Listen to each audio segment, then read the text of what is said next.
Welcome to The Explainer. Today, we're diving into a really powerful idea from teacher Peter Littlejohn Cook. It's all about the difference between the world as it actually is and the world as we think it is.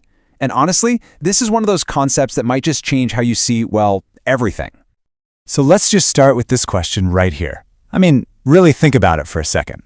It might sound a little, philosophical, but it gets to the absolute core of how we experience our lives, our relationships, and even our biggest conflicts. Okay, so first up, let's talk about this great divide that happens inside all of us. It's this split, this gap between what we think we know and what we actually physically feel in any given moment.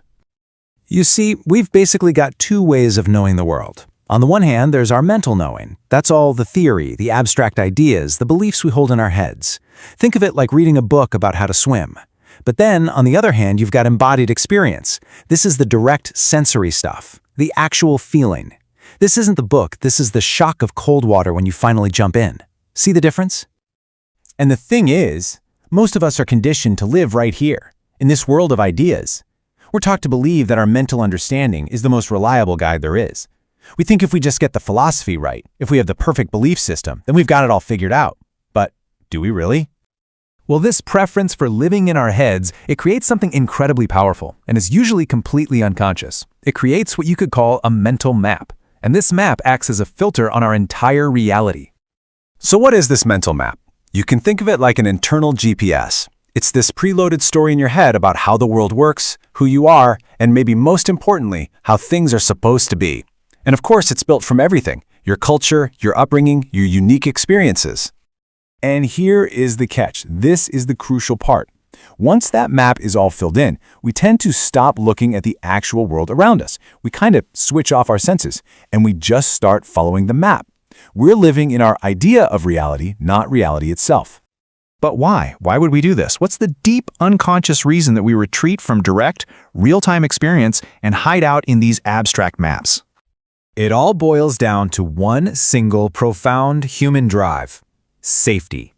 That makes so much sense, right? When life feels overwhelming or unpredictable or maybe even traumatic, the raw, unknown territory of reality can feel really threatening. But our map feels known. It feels certain. It feels safe. So this map becomes our go-to defense mechanism. It tries to predict the world for us. It simplifies all the messy complexity of life. It helps us avoid painful feelings. And ultimately, its job is to shield us from the vulnerability of the great unknown. Okay, so this is where a personal coping strategy starts to have massive consequences. Because what happens when this scales up? What happens when you have whole societies full of people, each living inside their own separate map? Well, we get these reality bubbles. We start surrounding ourselves with people whose maps look an awful lot like ours. And that constant reinforcement makes our personal map feel like it's not a map at all, but the one and only reality. So when we finally encounter someone with a fundamentally different map, their point of view doesn't just feel like a simple difference of opinion. Oh no, it feels like a direct threat, an attack on our safety, on our very existence. Their reality feels dangerous to ours. And that triggers a primal fear-based response. We immediately shift into battle mode. The goal is no longer to understand or connect. The goal is to win. Curiosity just vanishes. Defending our map becomes the only thing that matters. So, if we're all lost in our own maps, locked in battle, how in the world do we find our way back to the shared territory, back to reality? The path back? Safety. Only by creating a genuine feeling of safety, both within ourselves and with other people, can we even begin to think about lowering our defenses. Because it's only when we feel safe enough that we can stop defending our map and become genuinely curious about someone else's.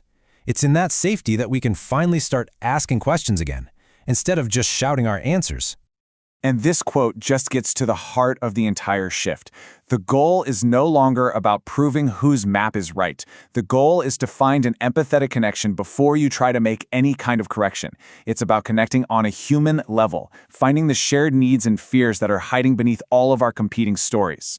And maybe that's the real takeaway here. What if the goal isn't to create the perfect, flawless map? What if, instead, the real work is finding the courage to put our maps down, step into the messy, beautiful, and totally unmapped territory of reality, and learn how to navigate it together?